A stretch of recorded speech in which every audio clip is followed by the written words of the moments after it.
열정과 믿음이 식은 놈과 그림을 그려서 보라. 그러면 다시 열정과 믿음이 생길 것이다. 여러분, 하루하루 사는 삶이 참으로 소중해요. 그게 일상생이라고 그러잖아요. 에브리데이 라이프. 에브리데이.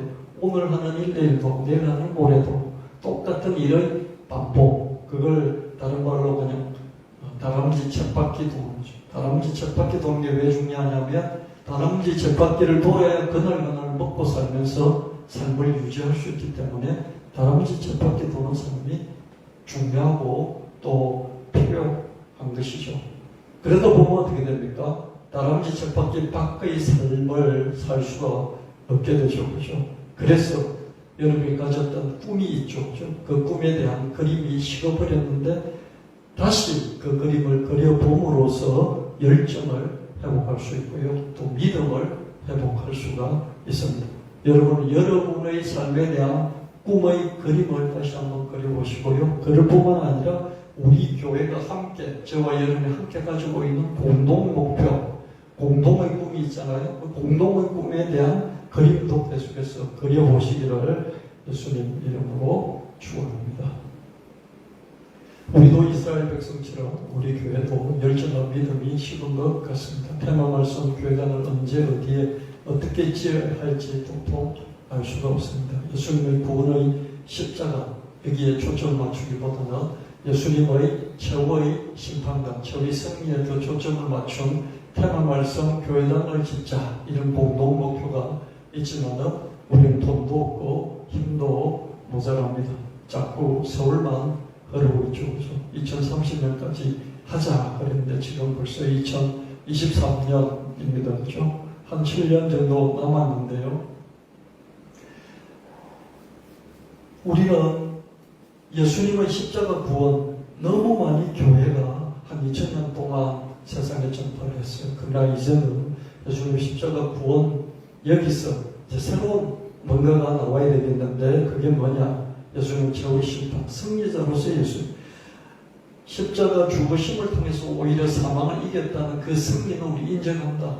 그러나 천주교든 개신교든 보면 예수님을 십자가에 매달려 계신 축 늘어져 있는 그런 모습을 넘어서 이제는 백마를 타고 오셔서 입에서 이항금이 나오며 그 말씀으로 천지를 심판하시는 이런 최후 승리를 하셔서 용과 사단을 지옥불에 던져 넣으시는 그런 승리의 예수님을 이제 조금 더 부각시키는 그런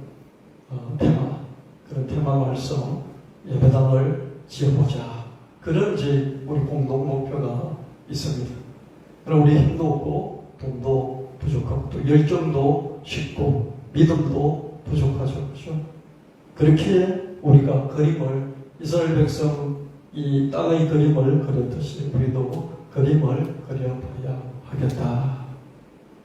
우리는 그림을 그려서 볼 수는 있을 것입니다.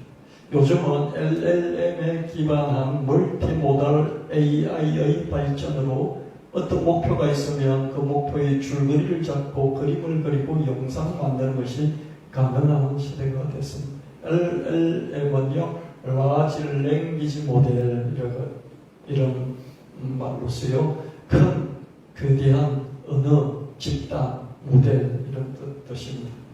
언어가 저와 여러분이 쓰는 1년 동안 또는 100년 동안 쓰는 그런 말 정도가 아니라 이런 사람들이 평생 쓴 말을 70억 명의 쓴 말을 모으고 70억 명뿐만 아니라 이 문서가 존재했던 시대부터 지금까지 모든 말 뭉치들을 모아서 그것을 모델 기초로 해가지고 거기에 기반을 둬서 멀티모달 형태로 모달은 모드는 뭐냐면 양식이란 뜻이잖아요. 우리가 의사소통을 하는 양식은 글도 있고 말도 있고 그림도 있고 또 뭡니까? 영상도 있고 여러 종류들이 있죠. 그렇죠? 이런 것을 모드라고 해요.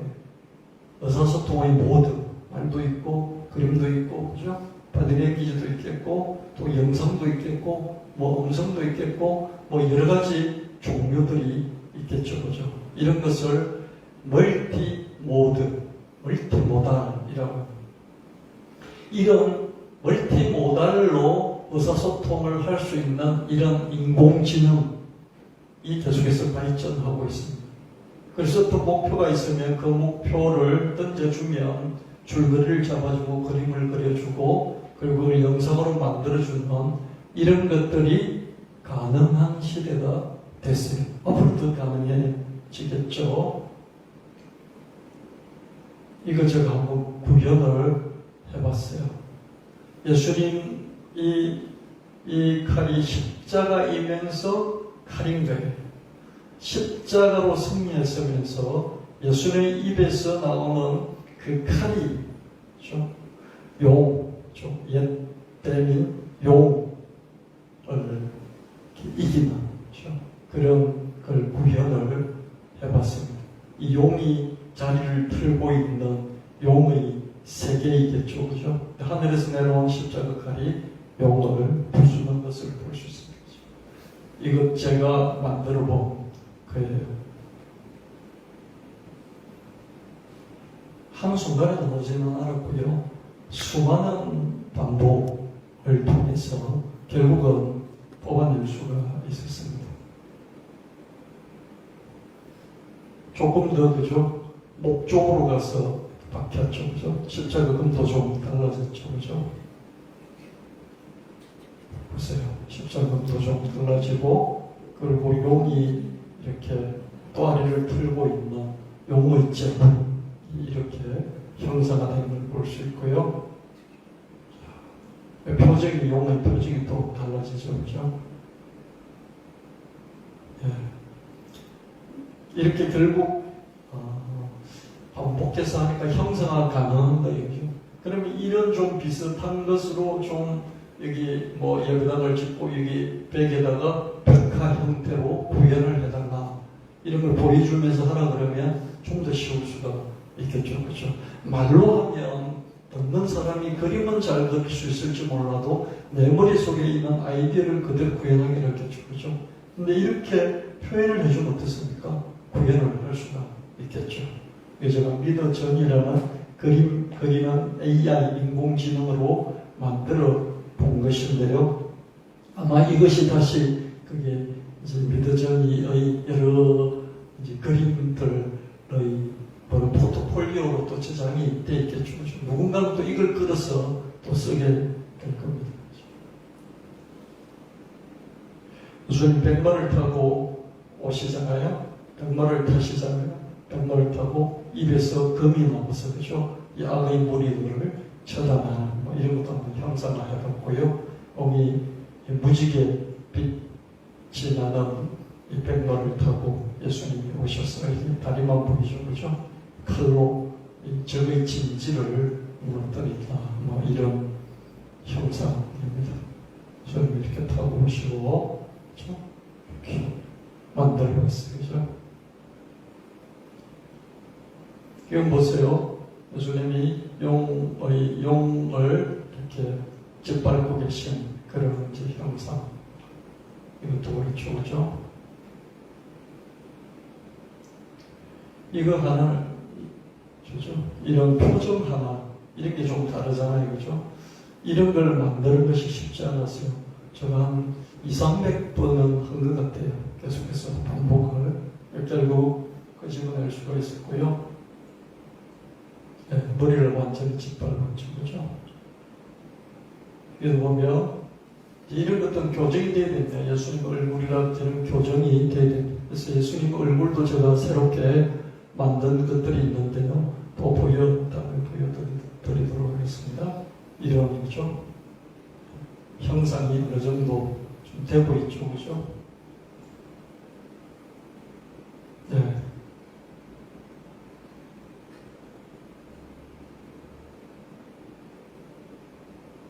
다양한 모습으로 구현을 해봤습니다. 배를 아예 밟고 계십니다. 용이 이렇게 놀라고 있는 이런 모습들도 구현이 됐고요. 그래서 깜짝 놀라고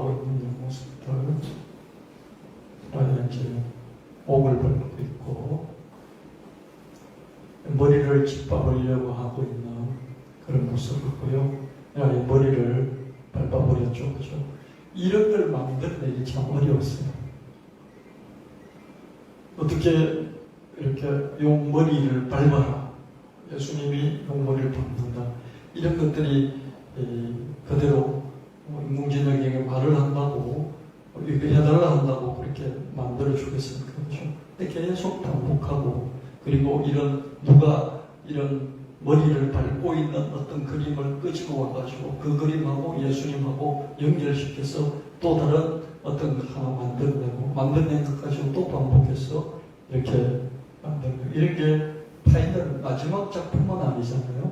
근데 이런 것들을 해서 다양한 포트폴리오를 만들고 이런 걸 가지고 최후의 심판과 최후의 승리에 초점을 맞춘 인테리어 작업을 할 때도 이런 것들을 좀 넣고 바깥에 이렇게 이제 조각상 같은 걸 세울 때도 이런 걸 좀 방향을 하고 그래서 다양한 포트폴리오를 한 수백 가지, 수천 가지 정도 만들고 거기서 뽑아가지고 얼마든지 세울 수도 있겠고 박물관을 만들 수도 있겠고 최우선이 테마 자체가 이제 예수 그리스도의 십자가가 테마가 아니라 십자가는 십자가 칼에 뭐가 들어가 있나 십자가가 구원이지만 마지막 심판은 십자가로 심판이죠. 십자가 심판이죠. 십자가를 믿지 않는 자들에 대한 심판이잖아요. 그런 걸로 좀 형성해서 이제는 테마 자체를 교회가 주장하는 테마가 좀 바뀌자. 미켈란젤로가 그 옛날에 그렸던 그림과 그 조각, 그렇죠? 마리아가 이렇게 축 늘어진 예수님의 그 시신을 껴안고 있는 피에타상, 그게 지금까지도 지배하고 있는 기독교의 개념이라면 이제 좀 거기서 벗어나서 새로운 개념이 나와야 되지 않겠느냐. 이게 이제 제가 주장하는 테마인데 그 테마는 최후의 심판과 최후의 승리이다. 이제는 그쪽으로 가야 된다. 그게 이제 저희 주장이고요. 저와 여러분이 공동 목표로 한번 만들어보자. 그래서 우리 안에서 그런 개념, 성경적인 개념을 갖고 신앙생활할 뿐만 아니라 그걸 계속 전파할 뿐만 아니라 교회가 단순한 예배 장소를 넘어서 이런 테마, 강당, 광당, 그죠? 사람들이 와서 한 바퀴 빙 돌면 어떻습니까? 그런 걸 충분히 느낄 수 있게 만들어주는 그런 우리 목표를 가지고 있습니다. 공동의 목표이죠. 그렇죠? 그래서 여러분 자신이 그리고 싶은 그림은 아직 못 이룬 인생의 목표의 그림들을 그리시고요. 또 어떻습니까? 우리 교회의 공동 목표를 같이 그려보자는 것입니다. 완전히 머리를 짓밟고 계신데 예수님이 너무 늙으셨잖아요. 그죠? 이런 모습을 좀 젊은 예수님 얼굴로 바꾸고 그렇게 작업을 하면 될 것입니다. 제가 또 좀 작업을 해본 예수님의 모습은요, 한 30대 후반의 차인표가 머리를 좀 많이 기르고 수염을 기른 차인표의 모습과 비슷한 그런 이미지의 예수님의 그 형상을 만들어 봤는데요. 그것을 한번 나누는 시간을 가져보도록 하겠습니다. 오픈 AI라는 회사가 챗GPT라는 인공지능을 만들었는데요. 이 챗GPT는 자연어 대화형 인공지능으로 두각을 나타내고 있어요. 자연어라는 것은 뭐냐면 기계어, 컴퓨터가 쓰는 컴퓨터 언어가 아니고 인간이 쓰는 언어들, 영어, 독어, 불어, 중국어, 일본어, 한국어 할 때 그 언어, 그걸 자연어라고 하죠. 그죠? 이 자연어로 대화를 할 수 있게 하는 그런 인공지능으로 두각을 나타내고 있어요. 스테빌리티 AI가 있어요. 스테빌리티 AI가 만들어낸, 이 회사가 만들어낸 그런 서비스가 스테이블 디퓨전. 이 스테이블 디퓨전은 이미지 생성. 아까 보여드린 거 있죠. 그렇죠? 그런 이미지를 생성하는 만들어내는 그런 인공지능으로 두각을 나타내고 있어요. 마이크로소프트, 구글, 페이스북, 메타, 아마존, IBM, X.AI는 일론 머스크, 테슬라 자동차 일론 머스크가 만든 인공지능 회사예요.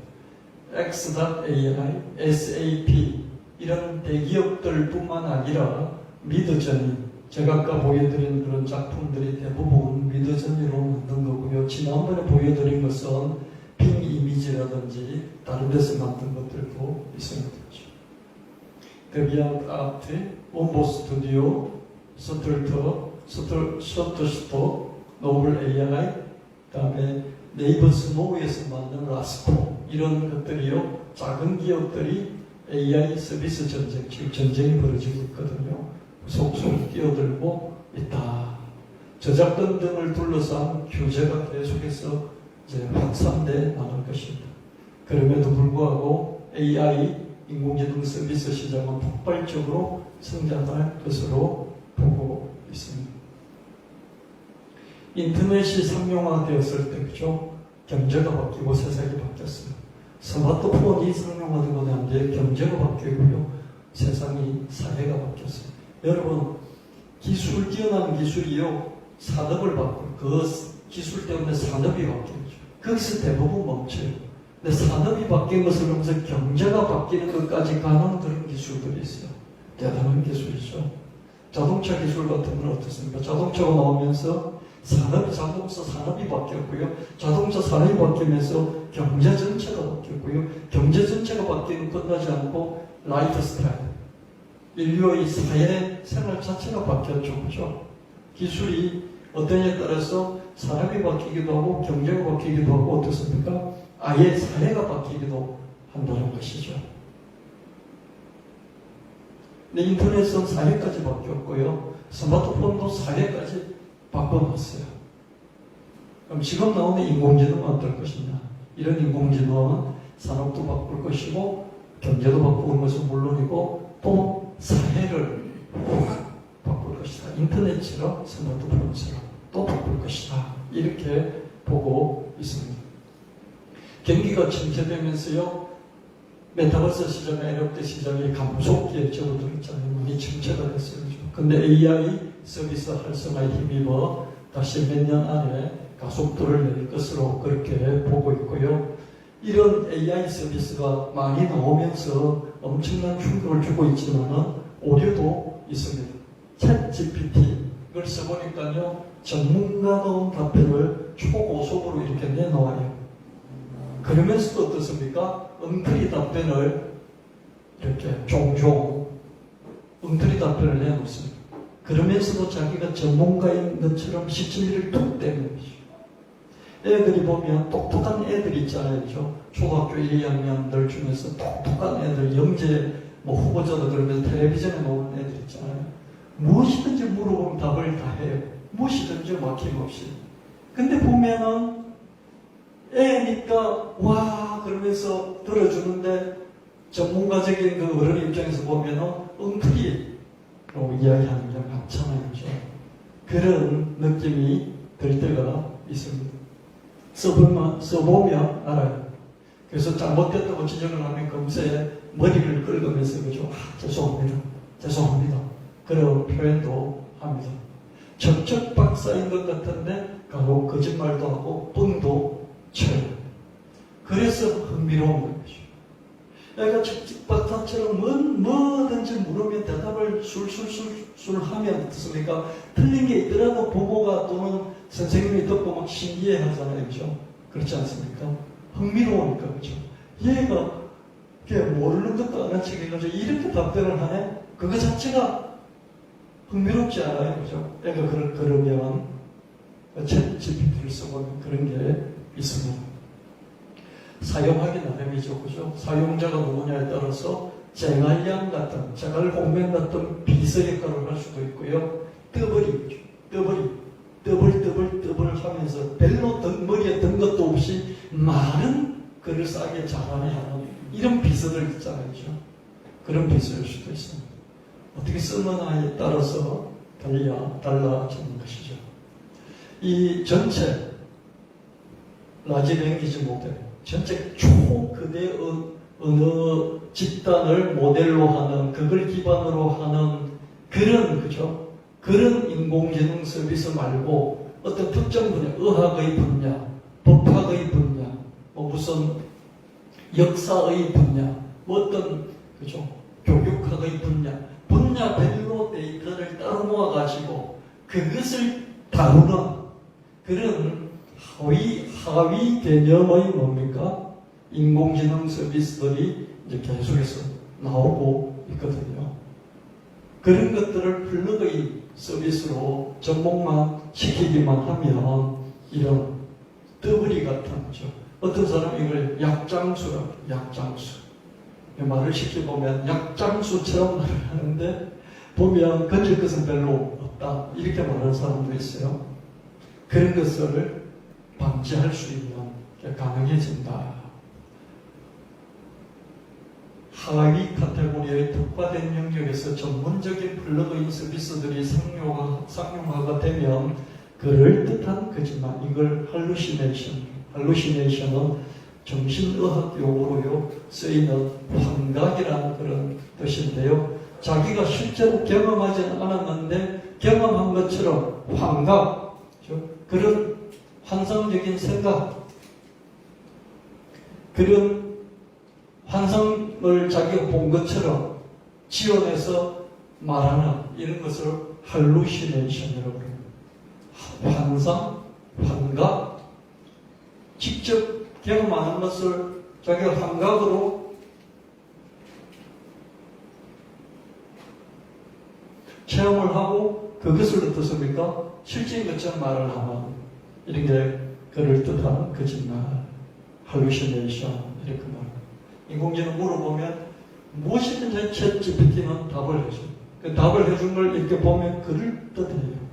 이런 것들 할루시네이션 이런 것들이 줄어들 것이다. 왜냐하면 이 모든 인류의 모든 언어들을 갖고 데이터들을 갖고 하는 거하고요. 어느 특정한 좋은 데이터죠. 정말 전문가들이 만들어 놓은 그런 데이터, 예를 들어서 뭐 어떤 전문 분야의 카운셀링 또는 컨설팅 그런 데이터가 있다 칩시다. 그럼 진짜 빅 데이터들만 모아놓고 그걸 가지고 교육을 받은, 훈련을 받은, 학습을 받은 인공지능이 답해주는 건 어떻겠습니까? 그런 환각 작용에 의한 그럴싸한 떠벌이는 약장수 같은 답변은 줄어들고 많이 방지가 되겠죠. 그렇죠? 그런 것들이 계속해서 나오고 있다. 이미 한 4,000개 정도의 플러그인 서비스가 영역별로, 그죠? 하이별로 이렇게 쏟아져 나오고 있습니다. 4,000개 정도 나왔고요. 앞으로 연말까지 뭐 한 10,000개 이렇게 쏟아져 나오겠죠. 그죠? 빅데이터와 굿데이터가 함께 뒷받침된다면, 빅데이터는 뭡니까? 그냥 양이 많은, 뭐 거짓말도 있고, 거기에 뭐 엉터리도 있겠죠. 그죠? 그러니까 모든 걸 끌어놓은 걸 빅데이터로 그러고요. 굿데이터는 뭡니까? 그런 것 중에서 진짜 뱅이들만 모아놓으면 그게 굿데이터겠죠. 그죠?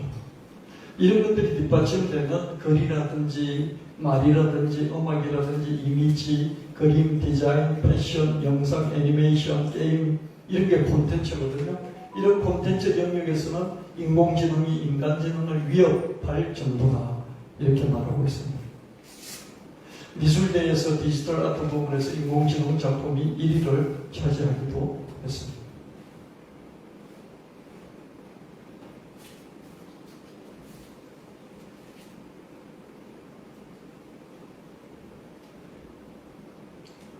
여기저기서 인공지능 작품이 유료로 팔리고도 있어요. 인공지능 콘텐츠, 인공지능이 만든 콘텐츠와 인간지능이 만든 콘텐츠의 구별이 점점점 어려워지고 있어요. 그래서 인공지능을 활용하는 데 따른 여론 조작이 얼마든지 가능해지고 있습니다.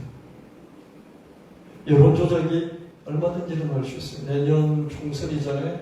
내년 총선에 인공지능 여론 조작 계속 나올 거예요. 갈수록 심해지겠죠, 그죠? 지금 뭐 가짜뉴스 때문에 뭐 말이 많잖아요. 근데 앞으로 더 심해질 수 있어요. 인공지능 파괴운동이 일어날지도 모릅니다. 지금도 진짜 뉴스와 가짜 뉴스를 구별해주는 팩트체크가 유행이잖아요. 언론사마다 뭡니까? 팩트체크래. 언론사마다 팩트체크래. 그러면서 그런 팩트체크가 뉴스가 되는 그런 시대를 살아가고 있습니다. 이런 인공지능이 더 활성화되면 이런 팩트체크를 전문으로 하는 팩트체크 전문가들이 나올 수 있을 것이다. 이렇게도 보고요. 그래서 인공지능 파괴운동이 일어날지도 모릅니다. 이거 없애버려야 돼. 그러면서 두드려서 파괴하는 그런 움직임들이 이미 나타나고 있는 걸 볼 수 있습니다. 그렇죠? 이거 보세요. 작년 9월에 그죠? 미국 콜로라도 주립 박람회 미술대회에서 게임 기획자인 제이슨 앨런의 스페이스 오페라 극장 이 디지털 아트 부문 1위에 올랐다. 이 작품은 인공지능 이미지 생성기인 미드저니로 만들어졌을 뿐이다. 한 번 붓질도 하지 않았는데 이렇게 1등을 했어요. 제품인가 창작인가 미술전에서 AI가 그린 그림이 우승을 했습니다.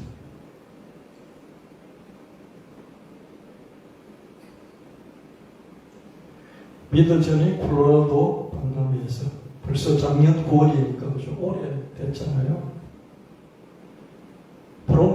프롬프트 작가라는 게 뭐냐면 우리가 이렇게 네이버나 구글에 검색을 쳐놨잖아요. 오늘 날씨 같은 거 날씨 푹 치면 거기에 대한 검색이 쭉 뜨잖아요. 그죠?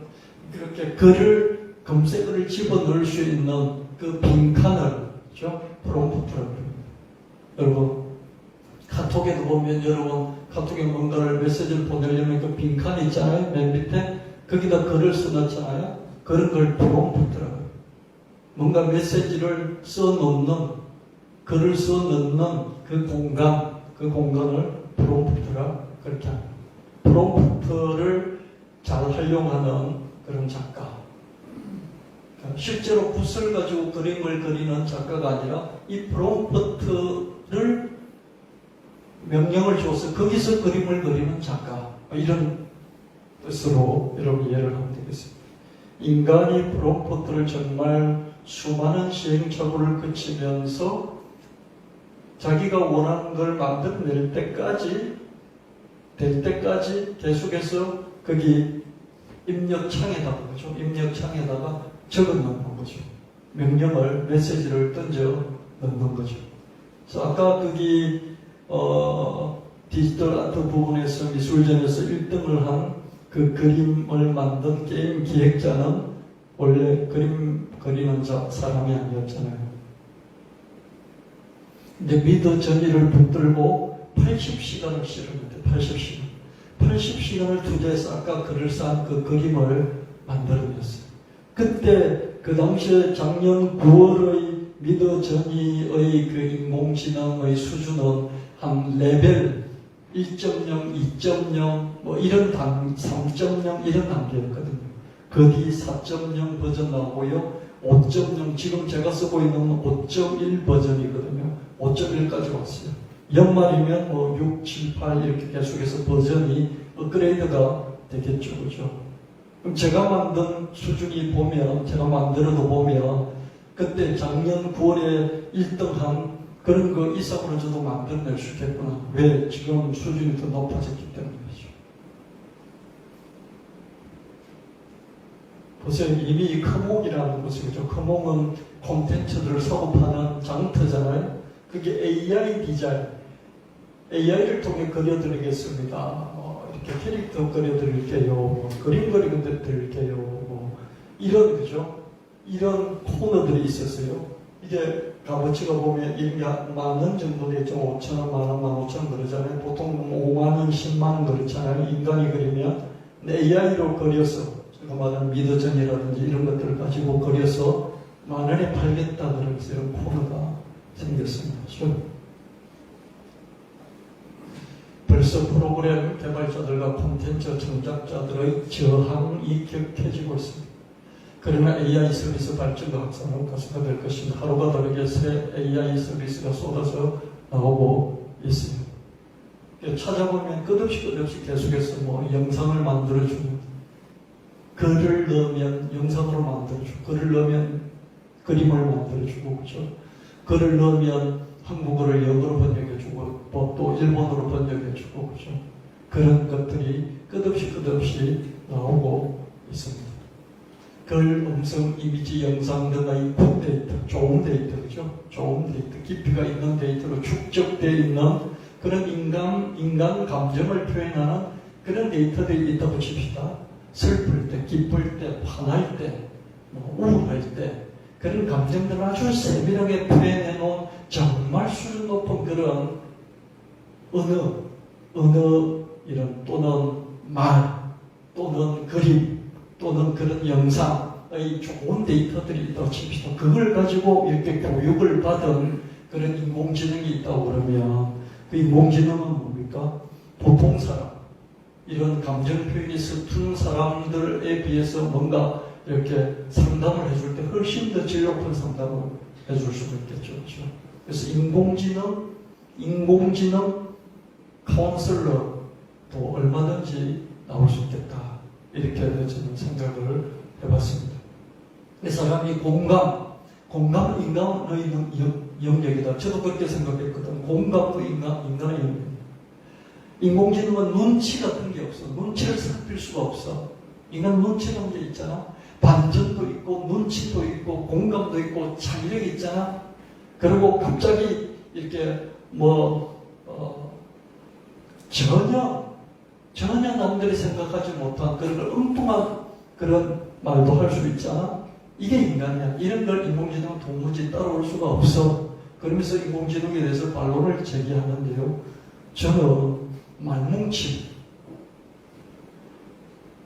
유머에 대해, 인공지능 유머를 할 수 없다고 하는데, 유머에 대한 것을 언어로, 어떤 콘텐츠로 아주 좋은 데이터로 나와만 있다면, 이걸 가지고 학습을 하면 보통 사람보다 훨씬 더 유머와 개그를 잘할 수도 있을 것이다. 필요할 때 내가 이렇게 개그를 치면 지금 나보다 더 좋은 개그를 칠 수 있는 것도 가능합니다. 학습하기에 따라서 달라지는데, 학습할 때 그 학습 데이터가 있느냐 없느냐의 차이일 뿐이지 않을까, 그런 생각을 해봤습니다.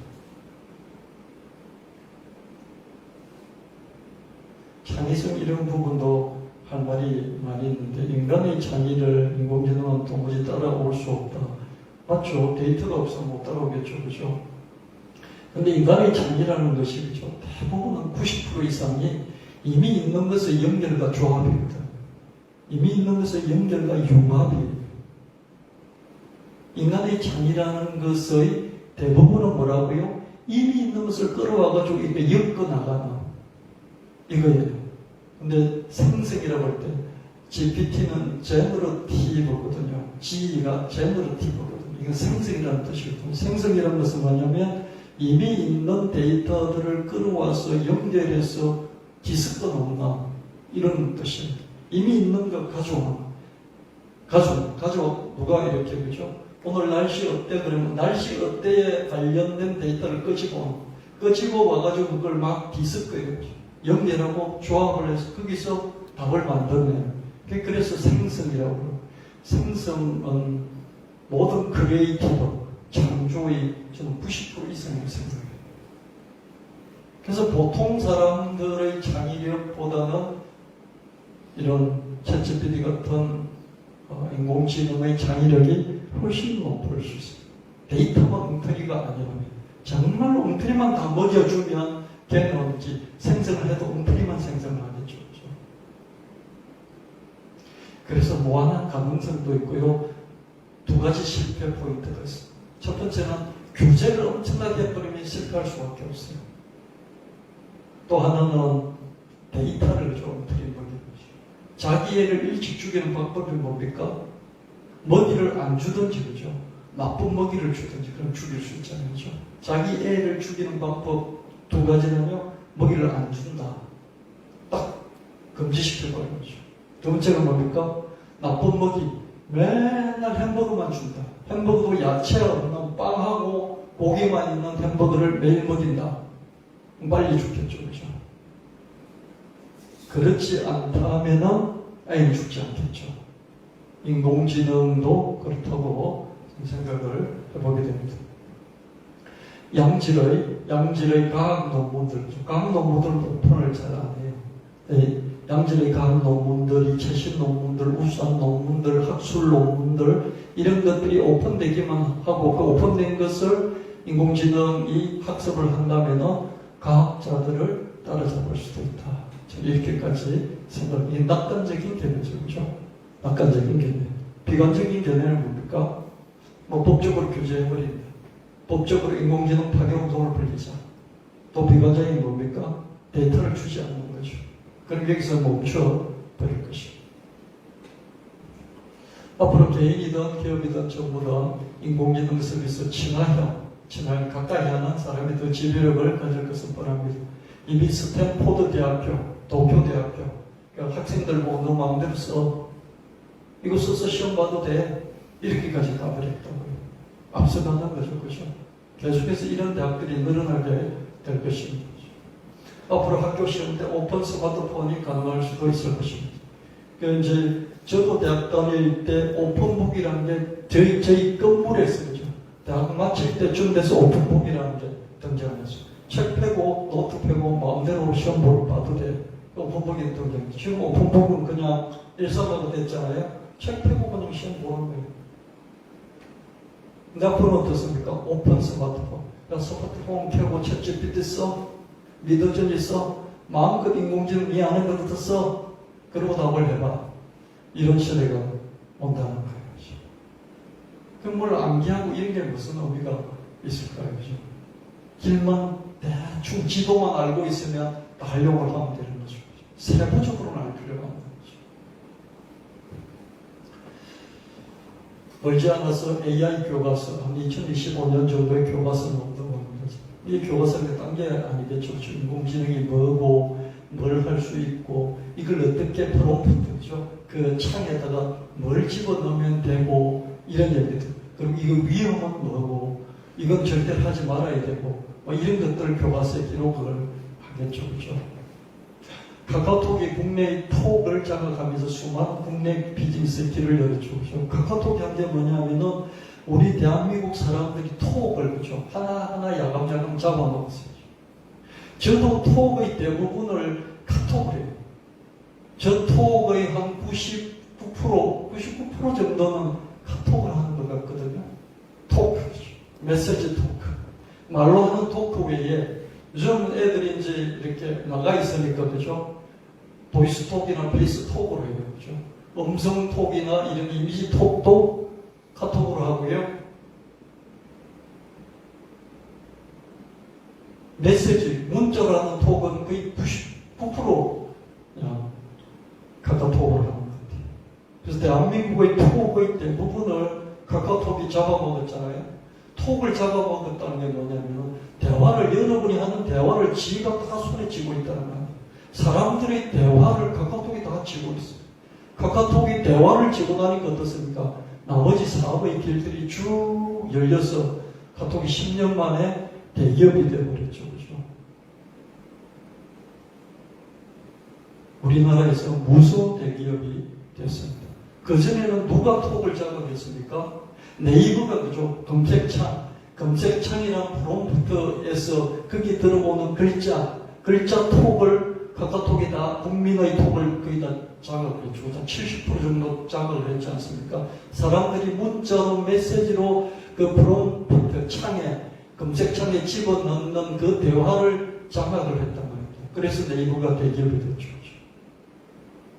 근데 갑자기 오픈 AI의 챗GPT가 등장하면서 대한민국 사람도 이제는 네이버 창에 집어넣던 대화를 줄이고요. 카카오톡 창에 집어넣던 대화를 줄이고요. 그 대화의 상당 부분을 어디로 옮겨갔냐면요. 챗GPT의 그 대화의 창에다가 그죠? 그걸 프롬프트 집어넣기 시작했어요. 그래서 카카오톡도 대화를 좀 뺏기고 있고요. 네이버도 검색창의 대화를 뺏기고 있습니다. 이제 챗GPT가 세계의 챗, 톡이나 챗이랑 같은 거예요. 톡도 이렇게 대화라는 뜻이고요. 챗, 뭡니까? 제잘거리라는 챗, 제잘거리라는 뜻. 이 제잘거리는 챗도 이제는 챗GPT가 가져가고 있습니다. 그래서 구글도 네이버도 빨간불이 켜진 게 검색량이죠. 자기들이 세계의 뭡니까? 전 세계의 검색량은 다른 말로 대화의 내용이라고 볼 수 있겠죠. 그죠? 그걸 다 거의 독식을 했는데 어떻습니까? 챗GPT 갑자기 나타나면서 진짜 대화다운 대화를 뺏어가 버리죠. 그래서 판도가 바뀌고 있는 거예요. 여러분, 갑자기 검색 엔진이 나오면서 네이버가 나왔잖아요. 갑자기 대화창이 열리면서 카톡이 대기업이 돼버렸죠. 그죠? 근데 지금 오픈 AI가 2억 명 넘는 회원을 가지고 이 챗GPT 프롬프트의 그 대화를, 전 세계인의 대화를 손에 쥐고 있습니다. 그래서 이 오픈 AI의 챗GPT 이 모델을 기반으로 한 그 하위, 특별한 특정 영역의 또 비슷비슷한 하위 개념의 특정 분야의 챗GPT 같은 인공지능 서비스 계속해서 쏟아져 나오고 있죠. 그죠? 연말되면 전 세계적으로 한 10,000개 이상 되겠죠. 그죠? 그래서 판도가 바뀌고 있구나. 나도 모르게 내 대화의 대부분을 카카오톡이 가져가 버렸어요. 최근에는 이런 것도 한국에서도 몇 개 그 서비스가 나왔더라고요. 우리가 전화하잖아요. 전화하는 내용을 이렇게 연결만 시켜놓으면, 녹음만 시켜놓으면 그걸 즉시 한글로 번역을 해줘. 제가 이렇게 막 대화한 걸 그대로 대화한 상대방의 이 음성을 글자로 전부 다 바꿔주고 즉시 바로 이런 것들도 나오고요. 계속해서 발전하고 있는 그런 것을 봅니다. 인터넷이 나왔을 때 사람들은 그게 필요해? 라고 했죠. 스마트폰이 나왔을 때 사람들은 그걸 써야 해? 라고 했죠. 메타버스가 나왔을 때 사람들은 그게 돈이 돼? 라고 했죠. 챗GPT가 나오자 사람들은 그걸 꼭 해야 해? 이렇게 말하고 있습니다. 1995년 데이비드 레트맨 쇼, 유명한 쇼가 있었죠. 그죠? 여기서 MC였던 레트맨이 빌 게이츠에게 능청스럽게 조롱하듯이 인터넷이 그렇게 대단한 겁니까? 뭐 이렇게 조롱하듯이 물었어요. 그죠? 물론 빌 게이츠 41살짜리 빌 게이츠 엄청난 겁니다. 이렇게 대답을 했죠. 그죠? 인공지능을 비롯한 모든 ICT, 정보통신기술의 융합체, 결합체라고 할 수 있는 메타버스의 미래가 그때 1995년도의 그런 인터넷의 미래와 같았지 않을까. 요즘 지나보고는 한 10년 지나놓고 보면 메타버스 시대가 무르익어 있을 것이다. 뭐 이런 얘기도 있습니다. 빌 게이츠와 데이비드 레트맨의 대화인데 1995년에 레트맨이 뭐라고 했냐 하면 인터넷이 그렇게 대단해? 이렇게 물어봤어요. 그죠? 그러니까 빌 게이츠가 이야? 그러잖아요. 그러면서 뭐 이메일도 보낼 수도 있고 뭐 이럴 수도 있고 저럴 수도 있고 그래서 대답을 한자마다 엄청 대단한 거야. 이렇게 대답을 했어요. 지금은 상상할 수 없는 그런 질문이죠. 그죠? 휴대폰이 처음 나왔을 때 어땠습니까? 이거 써야 돼? 그랬잖아요. 그죠? 스마트폰 처음 나왔을 때 이거 써야 돼? 옛날 거 쓰면 되지? 그랬잖아요. 그죠?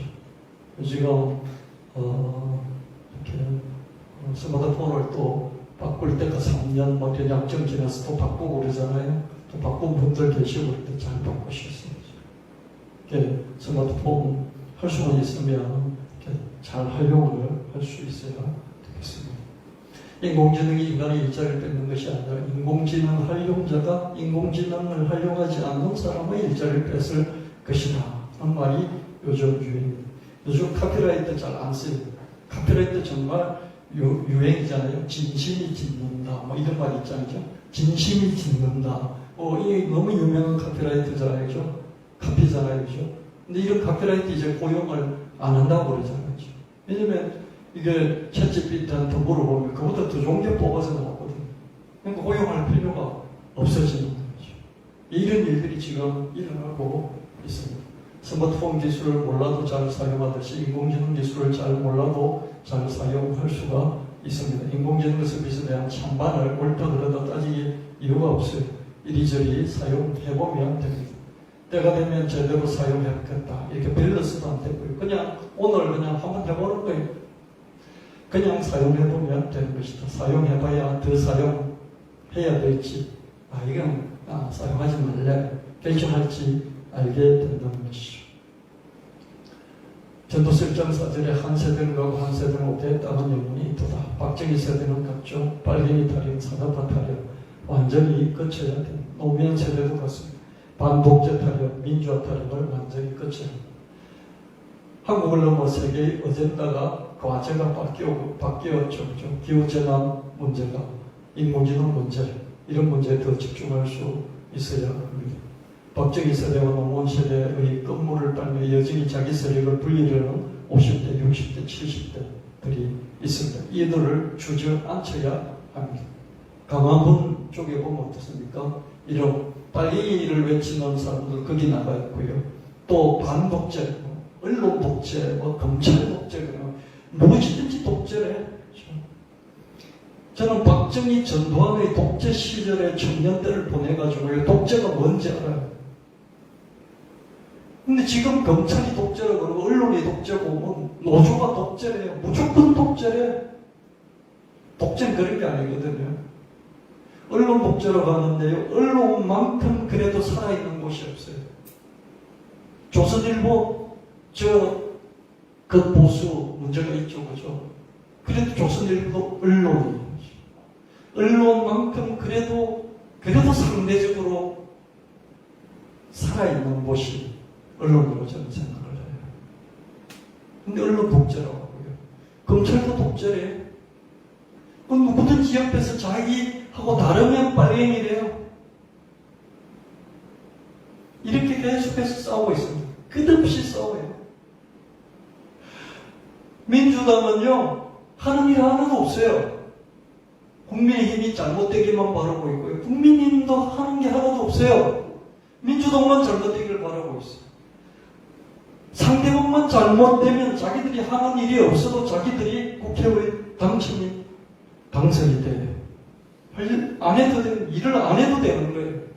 상대방만 무너뜨리면 돼요. 그러니까 50대, 60대, 70대들이요. 미래에 대해서 개념이 없어요. 관심이 없는 거죠. 20대, 40대에 힘을 실어줘야 하는데요. 빨갱이 타령, 반독재 타령을 아직도 외치는 50대, 70대가 기후재난 문제와 인공지능 문제에 관심이 있을까? 인공지능도 어느 정도냐면 이렇게 발전이 빠르게 일어나니까요. 이게 갑자기 막 이렇게 이거 일을 해주고 또 그걸 작품에 대해서 돈을 받던 사람들이 이게 밥줄이 끊어지잖아요. 관심이 있다 없다? 상당 기간 없겠죠. 그런데도 20대, 40대의 미래를 좌우하려고 늘 강화문에 나가서 요란을 민주당도 떨고 있고요. 또 국민의힘도 떨고 있습니다. 초저출산 소멸사회화를 해결하는 시작점은 50대, 70대가 조용하면 됩니다. 초저출산 0.78%잖아요. 부부 합계 출산율 0.78%죠. 서울은 0.59예요.